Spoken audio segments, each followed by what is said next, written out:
দেখছি চোখটা ধাঁধা লাগিয়ে যাচ্ছে। যাই হোক, তো আমি এই সামনেটা সাজানো যেতে পারে গাছ বা কিছু দিয়ে, যাতে দেখি মগরা স্টেশনের নিচে যে যাওয়ার ক্যানেলটা, এই জায়গাটা আমার ভীষণ ভালো লাগে। কেন জানি না, আমার এই জায়গাটা বাট এখন যেহেতু এখন দেখি নিচে গিয়ে কে কে পড়তে এসেছে। সব থেকে বেশি এটা দরকারই পড়েছে। হ্যালো সবাইকে, আমার চ্যানেল মৌমিতা 9 অফিসিয়ালের আরও একটা ব্র্যান্ড নিউ ব্লগে তোমাদের সবাইকে ওয়েলকাম। চলো ব্লগটা শুরু করি। সবাইকে গুড মর্নিং। এখন ঘড়িতে সময় 6:40, 10 মিনিট ফাস্ট আছে, তার মানে 6:30 বাজে। উঠেছি প্রায় 5:30 নাগাদ। উঠে স্নান করে ফ্রেশ হয়ে চা বিস্কুট একটু মুখে দিয়ে বেরিয়ে পড়লাম। এখন আমাকে যেতে হবে আদিসপ্তগ্রাম, কাজ আছে। আজ রবিবার, ছুটির দিন একটু বেলা করে উঠবো, তার আর শান্তি নেই আমার।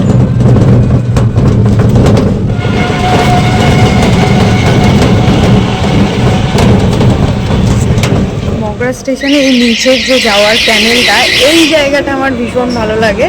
কেন জানি না, আমার এই টাইপের জিনিস, মানে পুরোনো দিনের বাড়িগুলো আগে এরকম টাইপের হতো, তো তাই এই জিনিসগুলো দেখতে আমার ভীষণ ভালো লাগে। এই স্টেশনটা আসলে এই একটা জিনিস আমার হেভি লাগে। দাঁড়া আরেকবার তোমাদের এই দিকটা দেখাই। এই দিকটা অতটা নেই, এই দিকটায় আছে, বাট বেশ ভালো। তো চলে এসেছি স্টেশনে, টিকিটও কেটে নিয়েছি। এখন ওয়েট করতে হবে। এখন ঘুরতে সময় 7:05, আমার ট্রেন আসবে 7:17। চলো একটু বসি।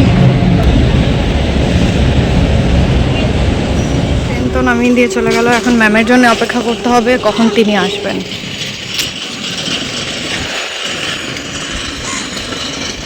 ঘড়িতে এখন সময় সকাল 11:42। অনেকক্ষণ আগেই দাদা আমাকে স্টেশনে নামিয়ে দিয়ে গেছে, আর আমার ট্রেন ছিল 11:55। তাই অনেকটা সময় আমাকে স্টেশনে ওয়েট করতে হয়েছিল ট্রেনের জন্যে।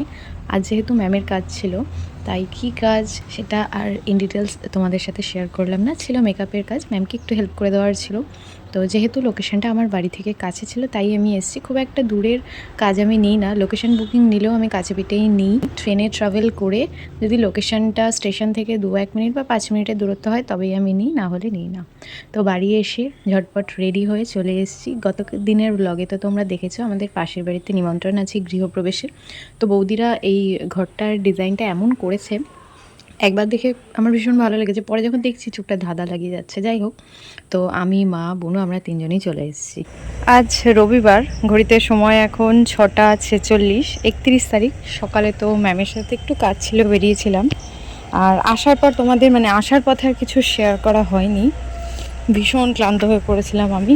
আজকে সকালবেলা আমার এখানে জলও দেওয়া হয়নি, জলের জারটা খালি রয়েছে, মানে জল ভর্তি রয়েছে, খালি জার নেই। এসে খাওয়া দাওয়া করে এক ঘুম। বেশ অনেকক্ষণ আগে ঘুম থেকে উঠেছি, আমার কিছু ভিডিওর কাজ ছিল, তার জন্য ছিলাম ঘরে। এখন ভাল লাগছে না ঘরের মধ্যে আর থাকতে, তাই চলে এলাম বাইরে। বাইরে এক ফোঁটা হাওয়া নেই, ভীষণ গরম বাইরে। অনেকক্ষণ ধরেই ছিলাম, তারপর ভাবলাম একটু বন্ধুদের সাথে শেয়ার করি। আর আমাদের বাইরের এদিকে থাকা বড় আলোটা না খারাপ হয়ে গেছে, তাই বাইরের এই কালারিং আলোগুলো জ্বালিয়েছি, যেগুলো আমার দেখতে ভীষণ ভালো লাগে। অনেক সময় সন্ধ্যের দিকে জ্বালাই, এমন না যে শুধু দরকার পড়লে জ্বালাই। তো এখন সব থেকে বেশি এটা দরকারই পড়েছে, তাই এটাকে জ্বালালাম। সামনে আছে গ্রিন, এ পাশটায় আছে পিঙ্ক, আর তার পাশে আছে আরও একটা গ্রিন। মাঝখানটা একটা ব্লু ছিল, এই দিকটায় ব্লু ছিল, ব্লুটা খুলে আবার গ্রিন লাগিয়েছে। মা এগুলো সব পরিষ্কার করেছে। তোমরা কতটা বুঝতে পারছো তা জানি না। এইখানে যত জঙ্গল ঠঙ্গল ছিল, এখানে ওই কী যেন বলে, নারকোল পাতা ছিল, তো সেগুলো সব মা পরিষ্কার করেছে আজকে সকালবেলা। আমি বাড়ি ছিলাম না, পুজোর আজকে গোলায় পুজো ছিল না, রবিবার, দেরি করে পুজো দিলেও হতো, গোলা চালুর ব্যাপার ছিল না। তো এইগুলো সব পরিষ্কার করেছে। কালকে দিনের বেলার দিকে একবার যদি পারি তোমাদের সাথে আমি তা শেয়ার করে দেবো। এই হলো আজকের আপডেট। আর আজ আরও একটা কাজ হচ্ছে, দেখতে পাচ্ছ ওই যে সামনে গাছ পড়ে রয়েছে, এই যে গাছ পড়ে রয়েছে, আসলে এই যে এখানে যে গাছটা আমাদের ভেঙে পড়ে গেছিলো, ওটা আজকে লোক দিয়ে কাটানো হয়েছে। আর সাথে এই ওপরটাতে আমাদের একটা নিম গাছ ছিল, নিম গাছের ডালও কাটানো ঠাটানো হয়েছে। এই হলো ব্যাপার। বাবু আর কাকা উপরে যাচ্ছে, কে জানে কেন।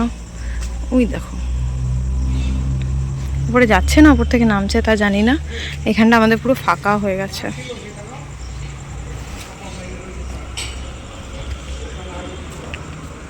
এই হলো অবস্থা। এখানটা একটু আলো আছে, গোলার আলোটা থাকার কারণে এখানটা তাও একটু বোঝা যাচ্ছে। বেশ কিছুটা গাছ এখানেও ফেলে রেখেছে।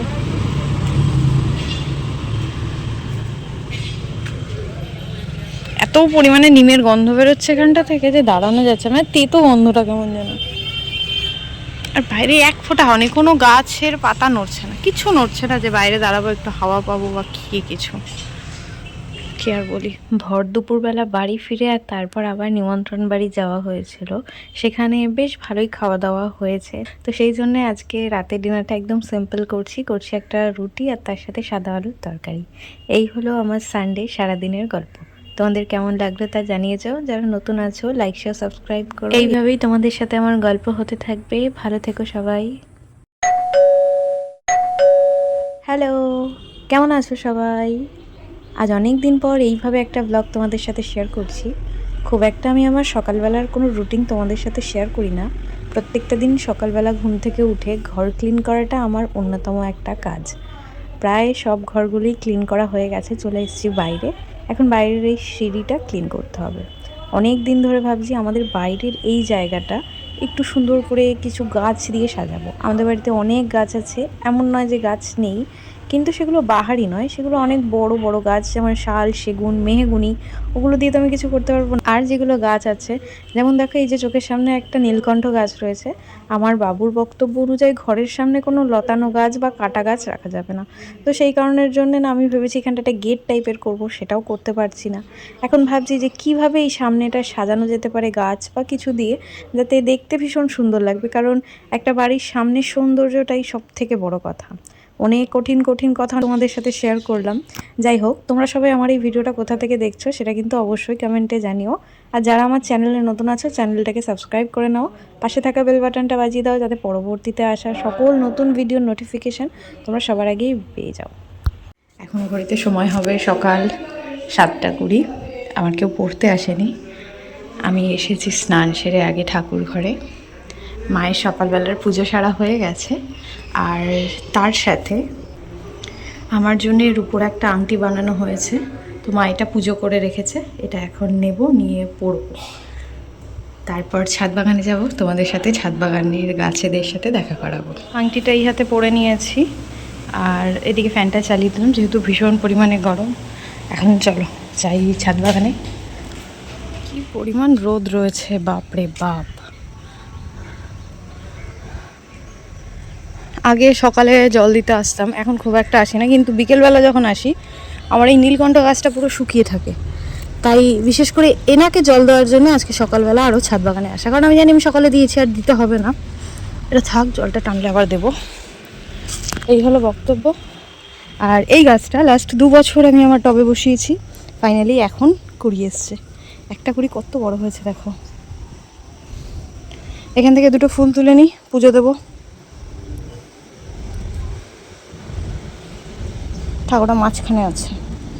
আমি না অনেক ভেবেচিন্তে এইভাবে ফুল তুলি, তোমরা কিরকমটা করো আমাকে জানিও তো। সাথে এই সাদা গাছটাতেও খুব ফুল আসছে, কুড়িতে মোটামুটি ভরে গেছে, ফুল রয়েছে। থাক, এই ফুলটা নেবো না, এই ফুলটা কালকে ফুটেছিল, তোমাদের সাথে তখন তো শেয়ার করা হয়নি। আর এদিকের গাছ সেদিন আমি ঝাড় দিয়ে পরিষ্কার করলাম, আবার ধুলো জমেছে। ধুলো বলতে পাতা ঠাতা, এই ঝড় দিলে ওপর থেকে পাতা এসে পড়ে আর সেটা জমে। কি করবো, আমি কি করতে পারি, প্রত্যেকবার পরিষ্কার করা সম্ভব হয় না। আর এখানে আমার উচ্ছেটা দেখো পুরো লাল হয়ে গেছে। এটা যেহেতু খাওয়া যাবে না, এইটুকু উচ্ছে, এটাও খাওয়া যাবে না। তো মা বললো পাকুক, এর ভেতর যে দানাটা আছে সেটা এর মধ্যে দিয়ে দিবি, আবার গাছ উঠবে।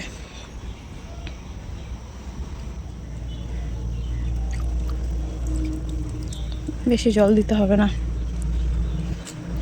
এখানে গাছে একটা সাদা ফুল আছে, সাদা নয় হলুদ ফুল, ফুলটা নিয়ে পুজো দেবো।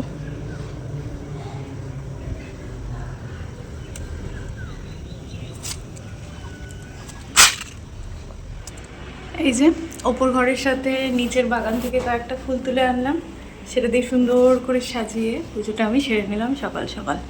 এখন দেখি নিচে গিয়ে কে কে পড়তে এসছে। আর একটা কাজ করেছি গতকাল, যেটা তোমাদের সাথে শেয়ার করা হয়নি। আমার পড়ার কিছু বই এনে ওখানে সুন্দর করে সাজিয়েছি। বেডে একটা মাদুর পেতে রাখতাম, সেটাকে আমি তুলে দিয়েছি। এখন আমার ভালো লাগে না। এই বেড কভারটা দেখতে বেশি সুন্দর লাগে। জানলার তো পর্দা লাগানো হচ্ছে না অনেক দিন ধরেই, প্রায় অনেক কদিন হয়ে গেছে। পর্দাটা কালকে আমি নিজে লাগিয়েছি, পেরেক দিয়ে, পুরনো পর্দার যে হুকটা ছিল সেটা দিয়ে। এই হলো বক্তব্য। তো চলো, আর উপরে সময় নষ্ট করবো না, এখন ঝটপট যাই নিচে। নিচে এসে দেখি ওরা তো পড়তে এসে গেছে। কয়েকজনকে পড়া দিয়ে দিয়েছি আর কয়েকজনকে দিচ্ছি। তার মধ্যে একটু জলে ডুবিয়ে এই গুড ডে বিস্কুটটা খাচ্ছি, কারণ এখন আমি সকালবেলা খুব একটা চা খাই না, এই কারণে। লিখেছিস স্কুটের পাস ফ্রম।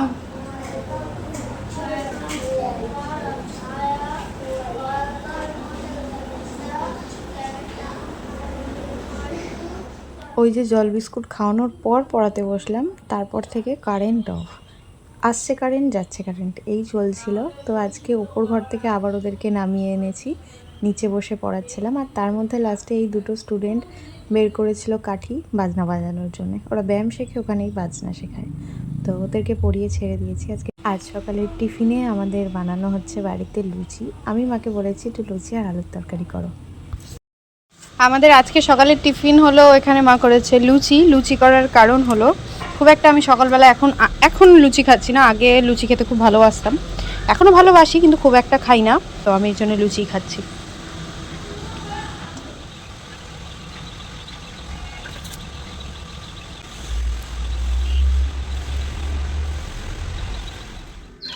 এটা প্রায় বলতে এটা 1431-এ করা হয়েছিল। 1431-এর আগে 1431কে স্বাগত জানানোর জন্য আমি এই কাজটা করেছিলাম। বাট এখন যেহেতু এটা 1431 স্পেসিফিক কোনো একটা কিছুকে আমি বোঝানোর জন্য করেছিলাম, তো এখন এটা রয়েই গেছে। কিন্তু 1431 তো এখন নয়। এবার সেই কারণের জন্য আমি এটাকে চেঞ্জ কুকিং কিছু একটা বানাতে চাই। প্রথমে চামচ এনেছিলাম, চামচ দিয়ে করতে চাইলাম, হলো না। বাট এই চাকুটা দিয়ে খুব সুন্দরভাবে ফুলগুলো উঠে যাচ্ছে। ভাবছি এই ফুলগুলো স্টুডেন্টদের দিয়ে দেবো, ওরা খুব খুশি হবে, তাই না বলো? বেশ ভালো লাগবে, ওরা খুশি হবে। যা, এগুলো বেশি বড় না, সেগুলো উঠতে চাইছে না, ছোটোগুলো থাকছে কোনো মতে। আমাদের আজকে দুপুরের লাঞ্চের মেনু হলো সাদা ভাত, তার সাথে আম দিয়ে ডাল, আর বাবু এনেছিল বাজার থেকে মাছের ডিম, আর তার সাথে চিংড়ি মাছ। বাবু চিংড়ি মাছ খায় না, তাও আমাদের জন্য চিংড়ি মাছ আনে। আগে মা খেত, কিন্তু এখন মাও আর খায় না। তাই আমার আর বোনুর জন্যে মা একটু কারি টাইপের করেছে। মায়ের হাতে সব রান্নাই জাস্ট অসাধারণ। চিংড়ি মাছটা যেন আরও বেশি ভালো করে। সুন্দর আজকের বাইরের ওয়েদারটা, বিকেলবেলা আকাশটা নীল হয়ে রয়েছে, হাওয়া নেই, গরম ভালোই আছে। ঘরে ছিলাম, খুব একটা গরম অনুভব করছিলাম না। দুপুরে দেখালাম ক্লিয়ার করা আর্টটা, মানে ক্লিন করছিলাম ওতে নিউ আর্ট করবো বলে। তো সেটা সারা বিকেল ধরে, সারা দুপুর ধরে করে ফেলেছি। আর তার মধ্যে দিদা এসেছিলো, দিদাকে তখন দেখাতে পারিনি। এই যে দিদা আর মা, মানে মা এখন দিদাকে এগিয়ে দিতে যাচ্ছে, দিদা যাচ্ছে বাড়ি। আর এই যে আমার আর্ট কেমন হয়েছে, আবার আসবে। তো আমার এটা হয়ে গেছে, সাথে বুনু একটা করেছে, চলো সেটা তোমাদেরকে দেখাই। মিষ্টু তোরটা দেখি। দিদা এসে চিপস দিয়েছে, আর খাটের অবস্থাটা ঠিক এরকম, পেপার পেতে নিয়েছি। এটা করেছে বুনু, এটা আমার।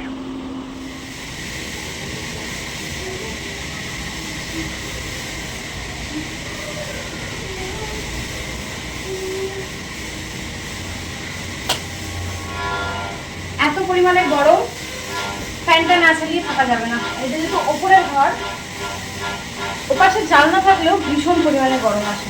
আর হাতে করে কি নিয়ে এলাম, তাই তো আমার করা কিছু মাটির থালায় হাতের কাজ।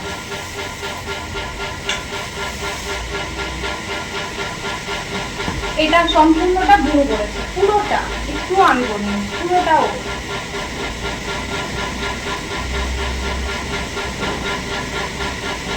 তো এই চারটা এখন দেয়াল লাগাবো। মোটামুটি অনেকটা কষ্ট করে এটাকে আটকেছি, একবার করে খুলে গেছে। তারপর এই কোলবালিশটাকে এখানে দিয়েছি, বাই চান্স যদি এটা আজকের মধ্যে পড়ে যায় তাহলে এর ওপর যেন পড়ে আর যাতে ভেঙে না যায় বা কোনো ক্ষয়ক্ষতি না হয়। ল্যাম্পটাকে সরিয়ে দিয়েছি, কারণ এইখান থেকে যদি পড়ে সোজা ল্যাম্পের ওপর পড়বে, তাই ল্যাম্পটাকে সরিয়ে রেখেছি যদি কিছু হয় তো। তো এই হলো লাস্ট ফাইনাল আউটকাম। খুব একটা সুন্দর যে আঁকতে পারি তা একদমই বলবো না, আবার যে আঁকতে পারি সেটাও বলবো না। আঁকা শিখেছি ছোটোবেলায়, কিন্তু এখন ওই আর কি যা আঁকি। এই কাজটা করা আমার অনেকটা পুরনো। এটা বুনু পুরোটা করেছে, বুনু এই লিফটা করেছে, এই লিফগুলো ড্র করে দিয়েছিল মানে পেন্সিল দিয়ে, ওটা জাস্ট আমি কালার করেছি। এটা করেছি জাস্ট মনের ইচ্ছা মতন করেছি, আর এটাও মন থেকে এসছে, ময়ূর টাইপের করেছি। তো এই হলো ফাইনাল। কেমন লাগছে তা কিন্তু অবশ্যই তোমরা জানিও একবার। নিচ থেকে আওয়াজ পেলাম যেন কিছু একটা হয়েছে, এগুলোকে লাগিয়ে দিয়ে দরজা আটকে গেলাম, দুখানা পড়ে গেছে।